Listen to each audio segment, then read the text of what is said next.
Oxygen যদি কিনতে হতো ডেলি, পানির দামে 1 লিটার পানি 30 টাকা, ওই দামে যদি অক্সিজেন কিনতে হতো তাইলে এই প্রশান্ত কমপ্লেক্স কোনোদিন হতো না।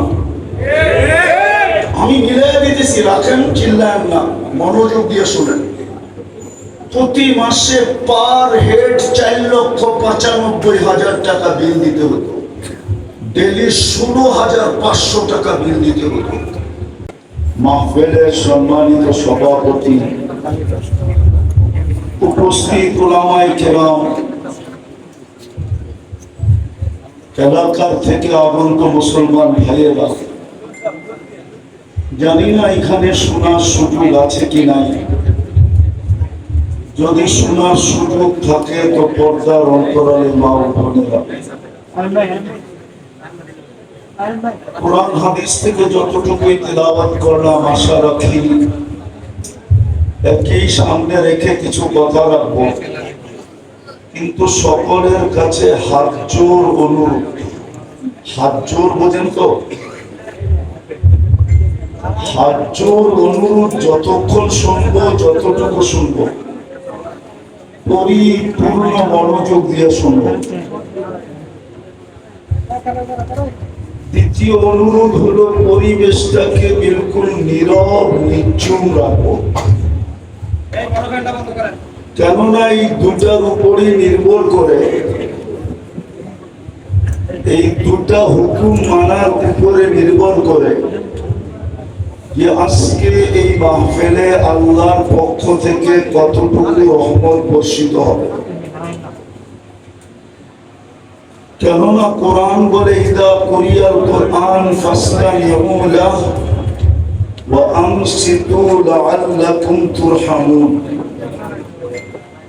রহমত কিন্তু নির্ভর করবে আমাদের শোনা এবং পরিবেশের উপরে। বিদায় পরিবেশটা যেন নীরব নিঝুম থাকে আর আমাদের মনোযোগের মাত্রা বিলকুল পরিপূর্ণ থাকে, তাইলেই কিন্তু আয়োজনটা সফল হবে। আর যদি মনোযোগ না দিলাম, পরিবেশটাও নিঝুম না রইল, তাহলে সময়টা কেটে যাবে, আয়োজনটা 100-100 বিফল যাবে। কেননা আল্লাহর হুকুম যদি না মানলাম, আল্লাহর হুকুমই যদি না মানলাম, তাহলে কিন্তু আল্লাহর পক্ষ থেকে আমরা প্রাপ্যের যোগ্য হব না। এই জন্য আমার কথা এখনো শুরু হয় নাই। এই জন্য সবার কাছে আবারও হাত জোর অনুরোধ, আবার আমার কথায় কিন্তু শুরু হবে না। মনোযোগ দিলে বুঝে আসবে, নাইলে বুঝে আসবে না। বিশ্বাস করি যদি মনোযোগী হই, তাহলে আল্লাহর রহমতের বদৌলতে, কেননা পরশ পাথরের ছোঁয়া বলে একবার লোহায় লাগলেই শোনা হয়, এটা যদি সত্য হয় তাহলে আল্লাহর রহমতের ছোঁয়া লাগলেও আমরা আজকে এখান থেকে স্বর্ণ হয়ে উঠবো। আর যদি রহমতের ছোঁয়া না লাগলো তাহলে যেমনটা তেমনই থেকে যাব। কিন্তু আর যেমনটা তেমন থেকে যদি চলে গেলাম তাহলে কিন্তু মূল্যায়িত হব না, দামি হব না। দামি আল্লাহ আমাদেরকে দামি বানাইতে চান। সারা দুনিয়ার মানুষকে বানাইতে চান আর না চান, যাকে মুসলমানের ঘরে জন্ম দিয়েছেন তাকে আল্লাহ দামি বানাইতে চান। দামি বানাইতে যদি না চাইতেন, আবার এটাও বলা যায় কেমন দামি মানুষ। দুনিয়ার সবচেয়ে দামি হীরা, এটা কেউ কাগজ দিয়া কিনে, কাগজ দিয়া। কাগজ চিনেন কি? টাকা। দুনিয়ার সব কারেন্সি কাগজ দিয়া তৈরি। দুনিয়ার যত দামি জিনিস হোক, দুনিয়াতে নাকি হীরা সবচেয়ে দামি, স্বর্ণের চেয়েও দামি। স্বর্ণ হয় ভরি হিসাবে, আর হীরা হয় ক্রেট হিসাবে। তো হীরাও মানুষ কিনে কাগজ দিয়া, আর আমরা যদি দামি হব তাহলে আমাদেরকে কিনবেন জান্নাত দিয়া। জান্নাত এটা আল্লাহর ঘোষণা। আল্লাহ ঘোষণা দিচ্ছেন, ইন্নাল্লাহ হাশতারা। আল্লাহ বলে আমি টেন্ডার ড্র করছি। আর আল্লাহর সাথে কে টেন্ডার? আল্লাহর সাথে টেন্ডার দিবে কে? আল্লাহ তো আল্লাহ, ঠিক না? প্রথম টেন্ডার ড্র করছেন আল্লাহ, ইন্নাল্লাহ হাশতারা। আল্লাহ বলে আমি কিনতে চাই। যাকে আমি মুসলমানের ঘরে জন্ম দিছি তাকে আমি কিনতে চাই। আল্লাহ কি দিয়ে কিনবেন? আল্লাহ বলে আল জান্নাত, জান্নাত দিয়ে কিনবো। জান্নাত চিনেন? জান্নাত চিনেন? জান্নাত চিনেন? জান্নাত তো চিনি না। জান্নাত চিনলে তো এই অবস্থা হতো না। জান্নাত চিনলে এই অবস্থা হতো না। বলবেন কি অবস্থা? তাইলে 95 বার মানুষ মসজিদ আর নামাজ থেকে দূরে থাকতো না। 95 বার মুসলমান মসজিদ আর নামাজ থেকে দূরে। নারী বলেন আর পুরুষ বলেন। অথচ নামাজে গ্রান্টি ছিল, গ্রান্টি। এই যে আপনাদের এখানে একটা মাদ্রাসা আছে, মক্তবের ছেলেরা পড়ে 3 নম্বর হাদিস, মিফতাহুল জান্নাতি আস-সালাহ। নামাজ দিছিলেন জান্নাতের চাবি নিজের হাতে নিয়ে নেওয়ার জন্য। জান্নাত তো চিনে না, এই জন্য কেউ চাবি নিতেও রাজি না। এই জন্য 95% মুসলমান নামাজ পড়ে না। অথচ ডাকে কে চাবি দিতে? আল্লাহ। ডাকে আল্লাহ। চিনেন আল্লাহ? আল্লাহ তো চিনি না। যদি আমরা চিনতাম তাহলে 24 ঘন্টা বুক করি। বুক করেন কারটা? আপনি যদি প্রযুক্তি দিয়ে দেখবেন তাহলে আপনাদের এই অঞ্চলের মার্কেট গুলাতে অক্সিজেন শর্ট থাকা দরকার ছিল। প্রযুক্তি বলে, বিজ্ঞান বলে এখানে অক্সিজেন না পাওয়া উচিত ছিল। ঘনত্বের কারণে, ভেন্টিলেটর না থাকার কারণে। গাজীপুরের চৌরাস্তা তো এটা, ঠিক না? আরে চৌরাস্তা তো সত্য তো। মার্কেট গুলা যেভাবে কনজাস্টেড, এইখানে অক্সিজেনের শর্টেজ থাকার কথা ছিল। মার্কেট মালিকরা পয়সা দিয়ে অক্সিজেনের সিলিন্ডার লাগাইতে হতো।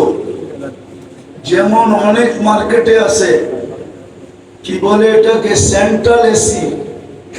গরমের দিন সেন্ট্রাল থেকে এসির মাধ্যমে ঠান্ডা মার্কেটে আসে। এই মার্কেটগুলো সেন্ট্রাল অক্সিজেনের পয়েন্ট থাকা উচিত ছিল, কিন্তু এই ভিতর অক্সিজেন কে দেয়? আল্লাহ। কে দেয়? সত্য তো। আপনি যদি আল্লাহ চিনতেন তো আল্লাহ ডাকে আপনি আসেন না কি করে? আপনি তো আল্লাহ চিনেন নাই। আপনার তো এতটুকু ভয় হইতো যে যদি অক্সিজেন বন্ধ করে দিলে কি করব, কমপ্লেইন কোথায় করব? বলেন, আল্লাহ যদি অক্সিজেন বন্ধ করে দেয়, কমপ্লেইন যা কোন সংস্থায় করবেন? বলেন আমাকে। পুলিশ, র্যাব, বিজেপি, সেনাবাহিনী, কোথায় কমপ্লেইন করবেন? বলেন। 24 ঘন্টা তো আল্লাহটা বুক করি। নিয়ে আসেন উন্নত দুনিয়ার লোকগুলাকে, আপনাদের এই চৌরাস্তার সমস্ত মার্কেট গুলা ঘোরার পরে যে রিপোর্ট দিবে যে এটা এইখানে মানুষ থাকার যোগ্য না, এইখানে বেঁচে আছে কি করে। কিন্তু আমার বিশ্বাস গুলশানের সাথে যদি আপনাদের এন্ট্রিবডি চেক করা হয় তাহলে আপনাদের এন্ট্রিবডি বেশি পাওয়া যাবে। এটা আমার বিশ্বাস, আমার কাছে প্রমাণ আছে। 2020-এ যখন করোনা চলতেছিল তো বাংলাদেশে একটা জরিপ হয়েছে, গুলশান, বনানী, ধানমন্ডি, বাড়িধারানিয়া, যে এদের শরীরে অ্যান্টিবডি কতটুকু। সাথে সাথে তেজগাঁও বস্তিতেও অ্যান্টিবডি চেক করা হয়েছে। তেজগাঁও বস্তিতে পাওয়া গেছে 75 আর গুলশানে পাওয়া গেছে 65। বলেন 10 ওই বস্তি থেকে বাড়ায় দিল, কে বাড়াইল? গুলশানগরে 10-কে কম দিল। আল্লাহ জানে বস্তিওয়ালাদের রোগ হইলে ওরা চিকিৎসা করাইতে পারবে না, বিদায় অ্যান্টিবডি বাড়ায় দাও যেন রোগ ওদের কাছে এইসব পাত্তাই না পায়।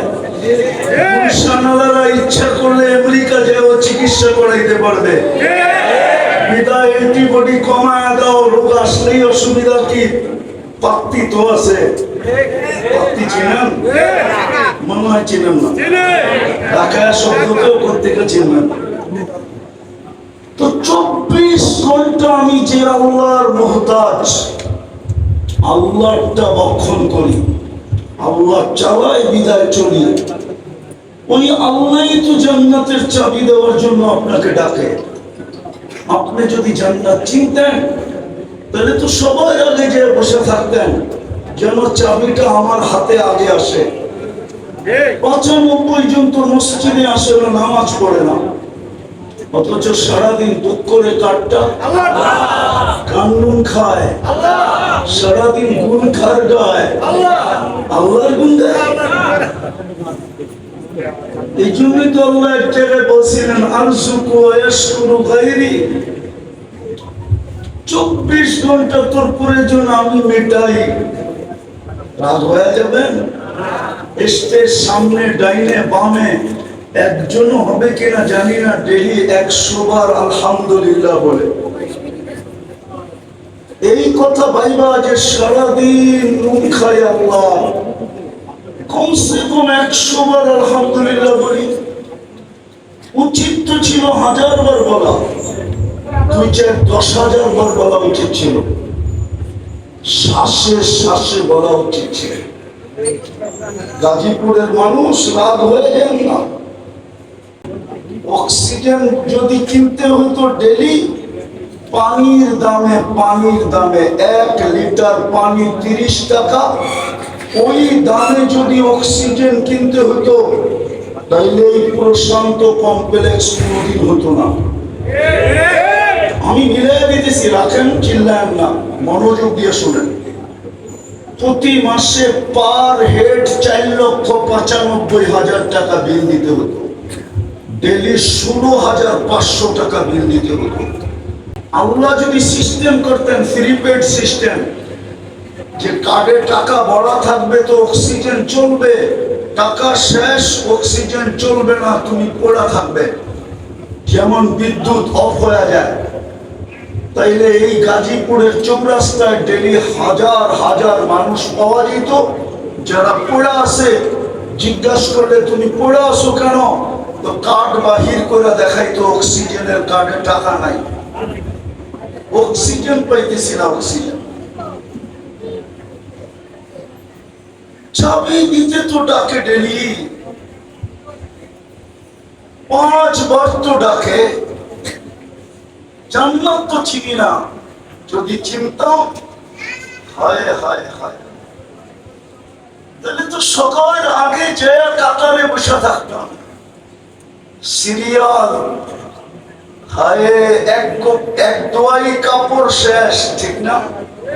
মনে হয় বোঝেন নাই, জাকাতের কাপড় কিন্তু এক দোয়াই শেষ, ঠিক না? সত্য তো? আরে আরে আরে ভালো মতে আওয়াজ না। জাকাতের কাপড় নিম্নমানের হয় না? হ্যাঁ না উচ্চমানের হয়? কয়েক বছর আগে তো নুরানি ফ্যাক্টরিতে কাপড় আনতে গিয়ে 27 জন মারা গেছে। ব্যাপারে আসছিল না আসে নাই? মিডিয়া আসে না নাই? সামান্য দুনিয়ার একটা কাপড় আনার জন্য 27 জন জান দিছে। আজ পর্যন্ত মসজিদের প্রথম কাতারের জন্য কয়জন জান দিছে? হায় হায় হায় হায়। ডেলি ডাকেন কয়বার? কি দেওয়ার জন্য ডাকে? জান্নাতের চাবি। চাবি না শুধু জান্নাতের চাবি দেওয়ার জন্য ডাকে। কিন্তু 90% মুসলমান নামাজ পড়ে না, অথচ 5 ওয়াক্ত পড়লে 50 ওয়াক্তের সওয়াব দেয়। কয় ওয়াক্ত পড়লে কয় ওয়াক্তের সওয়াব? 5 ওয়াক্ত পড়লে 50। এটা একা পড়লে, জামাতে না। জামাতে 5 ওয়াক্ত পড়লে 1350 ওয়াক্তের সওয়াব দেয়। কত? শুধু সওয়াব দেয় না, লেখা দেওয়া যেতে পারে। ওলামা মানবে কিনা জানি না, বলে দেবো কিনা? বলে দেওয়া যায়, এটা বলে দেওয়া যায়। 5 ওয়াক্ত নামাজ যে জামাতে পড়ে, আসসালাতু ইলা সালাতি কাফারা, এই হাদিসের দিকে দেখা বলে দেওয়া যায় যে এই ব্যক্তির আমলনামায় কোনো গুনাহ নাই নাই নাই নাই নাই, কোনো গুনাহ নেই। এত বড় জিনিসটা পাইলেন কার কারণে? কার কারণে ভাগ্যে জুটলো? ওনাকেও তো চিনলাম না। মুহাম্মদুর রাসূলুল্লাহর কারণে ভাগ্যে জুটছে। তাইলে কোন 100 লক্ষ নবীর ভিতরে কোন নবীর উম্মতের ভাগ্যে জুটে নাই। হায়, আজকে না চিনলাম আল্লাহ, না চিনলাম জান্নাত, না চিনলাম চিরকান্ডারি মুহাম্মদুর রাসূলুল্লাহ সাল্লাল্লাহু আলাইহি ওয়াসাল্লাম। ওনাকেও চিনি না। উম্মত যদি ওনাকে চিনত, তাহলে কোরআনে এত সুস্পষ্ট ঘোষণা থাকা সত্ত্বেও, কোরআনে সুস্পষ্ট ঘোষণা আছে, লান তারদা আনকাল ইয়াহুদ ওয়ালান নাসারা হাত্তা তাত্তাবিয়া মিল্লাতাহুম। ও উম্মতে মুহাম্মাদি, কান খুলে শোনো, যতই তোমরা বিজাতির রঙে রঙিন হও না কেন, কোনদিন বিন্দু পরিমাণ টাকা তোমরা ওদের দিলে পাবে না না না না না। কোনদিন তোমরা ওদের কাছে প্রিয় পাত্র হবে না, কোনদিন তোমরা ওদের কাছে ভালোবাসার পাত্র হবে না, কোনদিন তোমরা ওদের কাছে স্নেহ পাবে না, মায়া পাবে না, মমতা পাবে না। মায়া মমতা যদি পাইতো, তাইলে মানবতার মমতাও পাইতো। আমি দেখাইতেছি, যারা সারা দুনিয়ায় প্রাণী নিয়ে কাজ করে, প্রাণীবাদী সংস্থা, যারা প্রত্যেকটা প্রাণী নিয়ে যারা কাজ করে, এটা সারা দুনিয়া ব্যাপী আছে, আমাদের দেশও আছে। এটার হেডকোয়ার্টার হলো আমেরিকা। আজ পর্যন্ত ফিলিস্তিনের 80,000 মানুষ মারা গেল। দুধের শিশুগুলা এক টুকরা রুটির জন্য এখনো চিৎকার দিয়ে জান দিতেছে। হাজার হাজার ট্রাক খাদ্য নিয়ে দাঁড়ায় আছে। আজ পর্যন্ত প্রাণীবাদী সংস্থা 2 অক্ষরের একটা প্রতিবাদ ইসরায়েলের বিরুদ্ধে দেয়। যদি দিয়া থাকে, কেউ যদি আমাকে দেখাইতে পারে এই বড় মজমায় তার জুতা আমার গাল, চ্যালেঞ্জ দিবেও না। আপনি যতই ওদের রঙে রঙিন হন না কেন, আমাদের যুবকরা 50 টাকার চুল 500 টাকা দিয়ে কাটায়, চাঁদ রাত্রে 1000 টাকা দিয়ে কাটায়। আমাদের সমাজের লোক আধুনিক হওয়ার জন্য লক্ষ লক্ষ টাকা খরচ করে শুধু আধুনিক হওয়ার জন্য। অন্যদের রঙে রঙিন হয়, অথচ কোরআন সুস্পষ্ট বলতেছে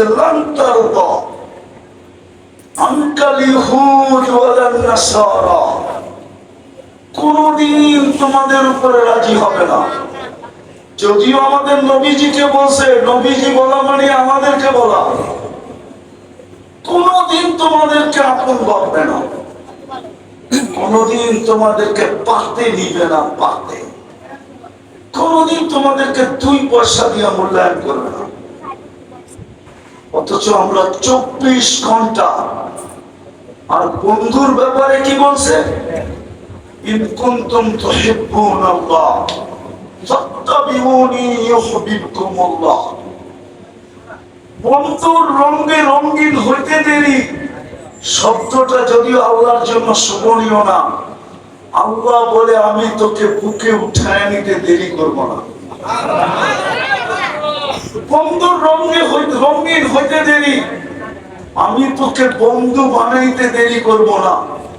বন্ধুর রঙে রঙিন হইতে দেরি, আমি তোকে প্রিয় পাত্র বানাইতে দেরি করব না। বন্ধুর রঙে রঙিন হইতে দেরি, তুই আমার কাছে ভালোবাসার পাত্র হইতে দেরি হবে না। বন্ধুর রঙে রঙিন হইতে দেরি, হায় হায় তোর নামে আমি জান্নাত লেখা দিতে দেরি করব না।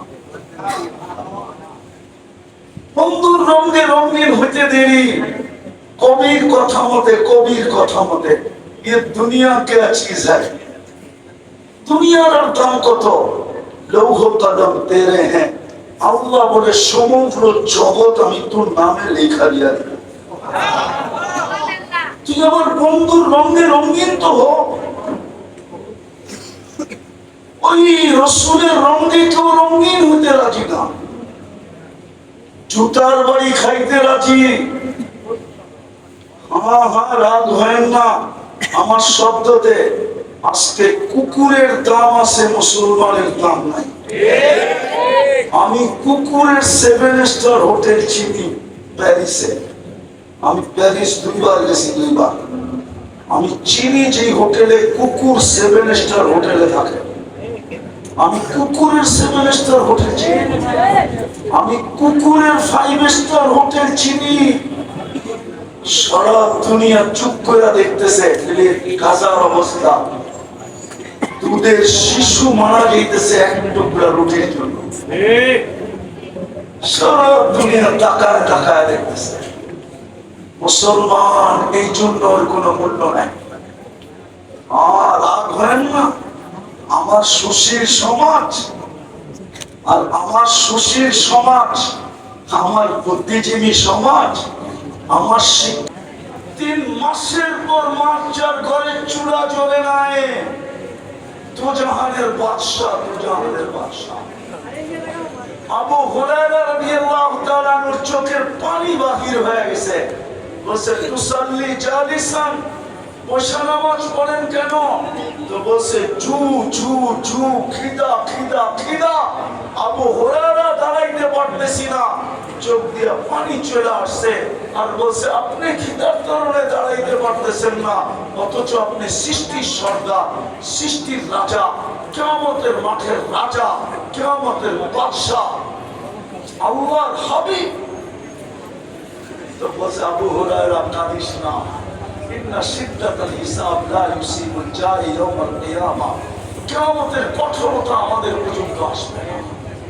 যে আপনার জন্য পেটে পাথর, আপনি মুহাম্মদুর রাসূলুল্লাহ ছিলেন, যার ঘরে মাসের পরে মাস চুলা জ্বলে নাই, যে দুনিয়ার থেকে যাইতেছে ক্ষুধার্ত, কয়েক বেলার ক্ষুধার্ত, শুধু ক্ষুধার্ত না, 9 ফ্যামিলির ঘরে খাওয়া তো দূরের কথা, বাতি জ্বালানোর তেল পর্যন্ত ছিল না। আম্মা জান আয়েশা রাদিয়াল্লাহু তাআলা বলতেছেন, যদি তেল থাকতো তাহলে খিদা নিবারণের জন্য পান করে নিতাম, এতটুকু ক্ষুধার্ত ছিলাম।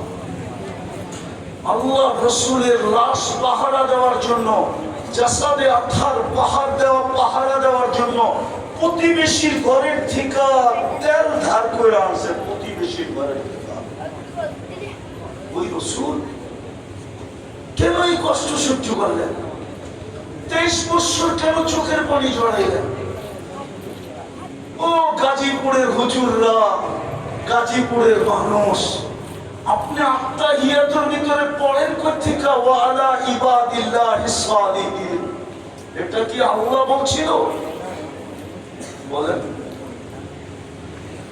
আল্লাহ তো শুধু বন্ধুকে সালাম দিছে, আসসালামু আলাইকা আইয়ুহান নাবিয়্যু ওয়া রাহমাতুল্লাহি ওয়া বারাকাতুহু।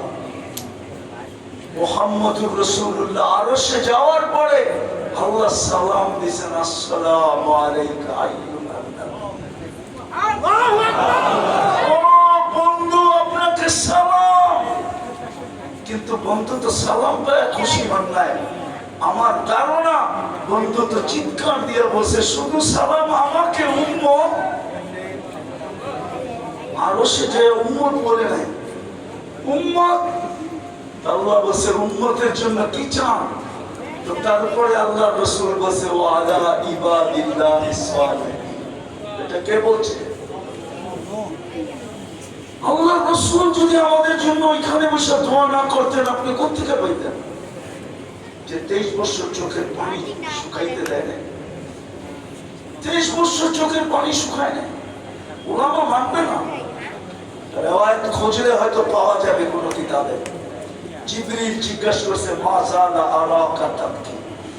মিকাইল জিজ্ঞাসা করছে, মা যালা আরাকা তাবকি। যখনই দেখি চোখে পানি কেন? বলছে উম্মতের জন্য চোখের পানি শুকাইতে চায় না। আজকে উম্মতের দুর্দশা দেখেন। উম্মত নবীর আদর্শ মানতে রাজি না। সিরাত তো এই জন্যই যে কম সময়ে কম পরিশ্রমে এই উম্মতকে যেন দামি বানাইতে পারে। ওই দামি যে আল্লাহ জান্নাতের গেটে ইস্তেকবাল করে, আল্লাহ কিয়ামতের মাঠে রাজসাক্ষী হিসাবে পাশে দাঁড় করায়। আল্লাহ যেন জান্নাতে যাওয়ার পরে ডাইকা বলে, সালাম কাওলাম মির রাব্বির রহিম। আমি রব তোমাদেরকে সালামের মালা পরাই দিলাম। আল্লাহর পক্ষ থেকে সালামের মালা গলায় চটে। এই জন্যই তো মুহাম্মদুর রাসূলুল্লাহ সাল্লাল্লাহু আলাইহি ওয়াসাল্লাম, এই জন্যই তো কষ্ট। নাইলে ক্ষুধার্ত দুনিয়ার থেকে কেন যাবে? ওই সময়ও কান্না। জিবরিল জিজ্ঞাসা করছে, এখনো কাঁদেন? বলছে ফামান লিবাদি উম্মতি। জিবরিল কাঁদবো না কেন? চলে তো যাবো আল্লাহর সান্নিধ্যে, আর কোনদিন তো ফিরে আসা যাবে না। কিন্তু আমার উম্মতকে কে দেখা রাখবে? আমার উম্মতকে। ফামান লিবাদি উম্মতি। আল্লাহ জবাব পাঠাইছে, লা আতরুকু উম্মাতাকা ফারদা। আপনার উম্মতকে আমি একা ছাড়বো না, আমি দেখা রাখবো। আজকে আল্লাহ দেখা রাখতেছে, নাইলে কসম খোদা মুসলিম দুনিয়া ব্যতীত কোন দুনিয়া চায় না মুসলমান দুনিয়াতে থাকুক। যদিও ওরা জানে না মুসলমান দুনিয়া থেকে উঠবে, পর মুহূর্তে একটা হুকুম আসবে, ফানফা। আল্লাহ বলবে ফুদে, সারা জগৎটাকে মাটির সাথে মিশায় কিয়ামত হয়ে যাবে। কিন্তু দুনিয়ার কেউ চায় না, কেউ চায় না মুসলমান থাকুক। সবাই চায় ইসলাম নিভা যাক। কোরআন বলে, ইউরিদুনা আন ইউতফিউ নূরাল্লাহ। দুনিয়া চায় ইসলাম মেটা যাক। আল্লাহ বলতেছে, আল্লাহু মুতিম্মু নূরিহি। আল্লাহ বলে, এটাকে আমি জিন্দা রাখবো, আমি এটাকে জ্বালায় রাখবো। আজকে মুসলমানের দুরবস্থা, আমার জাতির লিডারদের দুরবস্থা। শুধু আমার জাতির না, মুসলিম জাতির লিডারদের দুরবস্থা। 60টা মুসলিম দেশ 250 কোটি মুসলমান, 70% দুনিয়ার ধন সম্পদ মুসলমানের পায়ের নিচে। দুনিয়ার সমস্ত ফেমাস ব্যাংকগুলা চলে মুসলমানের টাকা দিয়া। দুনিয়ার সমস্ত ব্র্যান্ড ব্যবহার করে মুসলমান। খোদার কসম, এই মার্কেটের মালিক বসা, মোবাইল মনে হয় এখনো হাতেই আছে, নেটেরও সংযোগ আছে, না থাকলে মনে হয় এখানে ওয়াইফাইও আছে। একটু এখানে ভিতরে সার্চ করে দেখো বিল গেটসের একটা প্যান্টের দাম কত। দেখেন তো, দেখেন না, দেখেন না, দেখেন না, আছে, নেটে আছে। বিল গেটসের একটা প্যান্টের দাম কত, সবচেয়ে দামি প্যান্ট কত লেখা আছে। আমি না ঠিক না বলতেছি না। $300 উপরে পাবেন না, 300 টাকার উপরে। চ্যালেঞ্জ আপনার সাথে। কিন্তু বাংলাদেশে পাবেন যুবক বাপের হোটেলে বৈশা 2.5 লাখ টাকার মোবাইল চালায়, 3 লাখ টাকার মোবাইল চালায়, 12 লাখ টাকার বাইক চালাইতে চায়। মুসলমানের চেয়ে দামি ব্র্যান্ড কেউ ব্যবহার করে না। আমাকে বুঝাইতে হবে না, আমাকে বুঝাইতে হবে না। আমার জন্য গাজীপুর চৌরাস্তা যেরকম, দুনিয়ার উন্নত বিশ্ব এরকম। আলহামদুলিল্লাহ, আমি অহংকার করে বলতেছি না, আমার জন্য এরকম, আমার জন্য এরকমই। বিশ্বাস করেন, হইতে পারে আমি গাজীপুর থেকে ফিরত যাওয়ার পথে গাড়ি বাড়ির দিকে না যায় এয়ারপোর্টের দিকে ঢুকে যাইব, আমি উঠে চলে যাব। আমাকে দুনিয়া বুঝিতে হবে না, আমি দুনিয়া বুঝি। আবার এটাও বলতেছি, আমি কিন্তু ব্যবসায়ী, এমন না খালি হুজুর। আমি দুনিয়ার সব ব্যবসা বুঝি। আমি কি ব্যবসা করি এটা বলবো না, যারা চিনে ওরা জানে আমি কি ব্যবসা করি। আমি শুধু হুজুর না, আমি খাজুরও লোক। আমি দুনিয়া বুঝি, আমাকে বুঝিতে হবে না। তারপরে মুসলমানের এই দুরবস্থা কেন?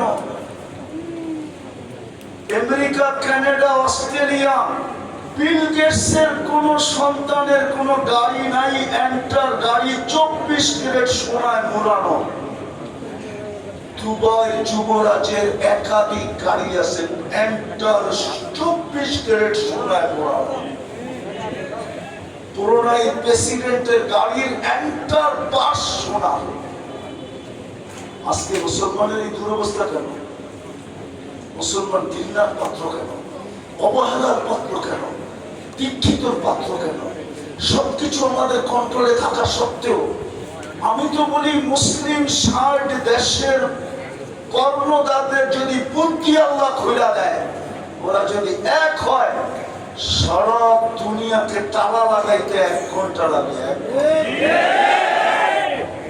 1 ঘন্টায় সারা দুনিয়াকে তালা লাগাই দিতে পারে, 1 ঘন্টায়।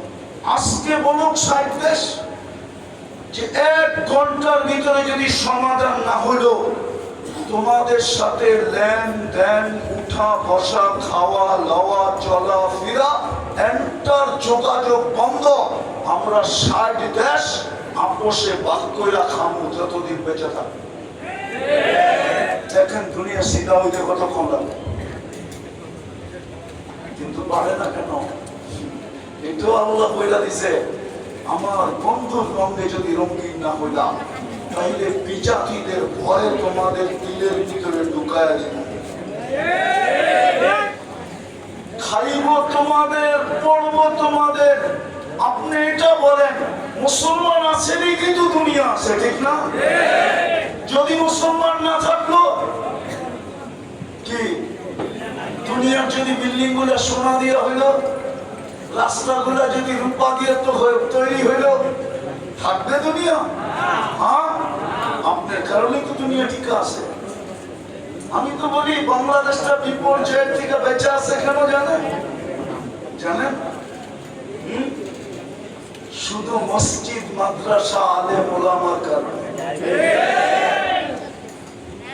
যদিও আমার জাতি এটার বিরুদ্ধে, বেশিরভাগ জাতি এটার বিরুদ্ধে, বেশিরভাগ সুশীল এটার বিরুদ্ধে, বেশিরভাগ শিক্ষিত এটার বিরুদ্ধে। বেশিরভাগ বুদ্ধিজীবী এটার বিরুদ্ধে। নাইলে বলেন করোনার সময় সারা দুনিয়া তো চিৎকার দিল বাংলাদেশের মতো বিপর্যয় কোথাও হবে না, কিন্তু বাংলাদেশে তো কোনো বিপর্যয় হলো না। সবচেয়ে কম বিপর্যয় সারা দুনিয়ায় যেই দেশটায় ছিল 1 নম্বরে, ওটা বাংলাদেশ। WHO তে যে দেখা আসেন বাংলাদেশের নামটা কয় নম্বরে? 1 নম্বরে তো আমেরিকা না, 1 নম্বরে তো কানাডা না, 1 নম্বরে তো অস্ট্রেলিয়া না, 1 নম্বরে তো ইউরোপ না, 1 নম্বরে তো নামটা বাংলাদেশের। দ্বিতীয়, করোনার রোগীদের, করোনায় যারা মারা গেছে ওদের এত সুন্দরভাবে দাফন দুনিয়ার কোন দেশে হয় নাই। বাংলাদেশে করোনায় যত রোগী মারা গেছে সবগুলা কবরে গেছে আলেমদের হাতে অথবা তোলাবাদের হাতে। সমস্ত আলেম আর তোলাবাদের ছিল। ওই কবরে যে জিজ্ঞেস করে দেখেন তোমাকে যারা কবর দিছে ওদের হাতের ছোঁয়ায় তোমার কিছু মিলছে না মিলে নাই, যে জিজ্ঞেস করে। আমার কাছে এখন বলার সময় নেই, সময় থাকলে আমি বলতাম, শুধু নাম বইলা দিতেছি।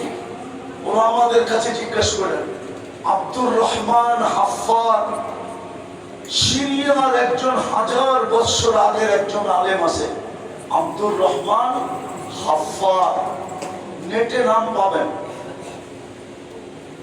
হাফফার অর্থ হল কবর খোদক, কবর খোদাই করত।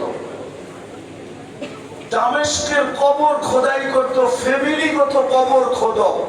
ওই বেটার পুরা বয়সে আলেম হয়েছে কেন? আবার যুগ শ্রেষ্ঠ আলেম, আবার শব্দ কিতাব লেখা গেছে। ওর জীবনী পড়া দেখেন ও পুরা বয়সে আলেম হলো কেন? এই জন্যই আমি বলছি কবরে যে জিজ্ঞাসা করেন তোমাদের যে আলেম ওলামা কবরে নামাইলো, দাফন কাফন করলো, তোমরা এটার কোন সুবিধা পাইলে কি পাইলে না? কবরে যে জিজ্ঞাসা করেন। তো বাংলাদেশ বেঁচে আছে 3 কারণে: মসজিদ, মাদ্রাসা, হক্কানি আলেম ওলামা। আপনার কাছে আমার ঘরে সিসি ক্যামেরার মনিটরিং নাই, আলেমদের ঘরের সিসি ক্যামেরার মনিটরিং আপনার কাছে নাই। আপনি আমাকে সারা দিন দেখছেন, আপনি রাত্র 3টার সময় দেখেন না আমি কি করি। 3টার সময় আলেমরা কি করে এটা আপনি দেখেন নাই। 40,000-এর উপরে হেফজোখানা, রাত্র সকাল সুবে সাদেক হওয়ার 1 ঘন্টা আগে ওঠে। লাল সবুজের পরিধিটাকে প্রথম আধ্যাত্মিক সুরক্ষার চাদর দিয়ে ঢাকে, তারপরে আল্লাহ কালাম করতে বসে। ورفع السماء بغير عمد بقدرته الأحد الصمد الذي لم يتخذ صاحبة ولا ولد خلق الخلق وأحصاهم عدد رفع السماء بقدرته بغير عمد بسط الأرض بقدرته على ماء الجمد قسم الرزق فلا ينسى من خلقه أحد ولم يكن له كفوا أحد الحي القيوم علي العظيم جواد الكريم حنان منان فعال لما يريد والصلاة والسلام على حبيبنا وحبيب ربنا مصطفى مجتبى لواء الحمد بيده يوم القيامة سيد الأولين والآخرين إمام المرسلين رسول رب العالمين بشيرا ونذيرا داعيا إلى الله رحمة للعالمين شفيع المذنبين حريص بالمؤمنين رؤوف رحيم صلى الله عليه وعلى آله وأصحابه وأتباعه صلاة وسلاما كثيرا كثيرا. أما بعد فأعوذ بالله من الشيطان الرجيم. بسم الله الرحمن الرحيم. وإن تطيعوه تهتدوا. وقال جل جلاله إن كنتم تحبون الله فاتبعوني يحببكم الله.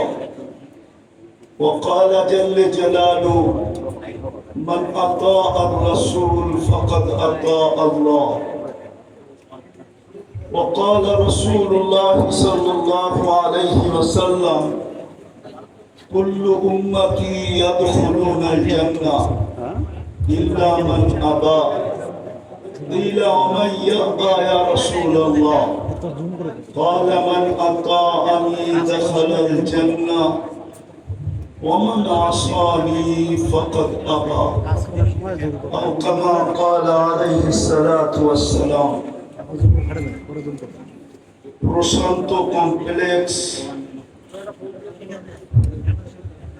পূর্ববর্তী সকল মার্কেট ব্যবসায়ীদের উদ্যোগে আয়োজিত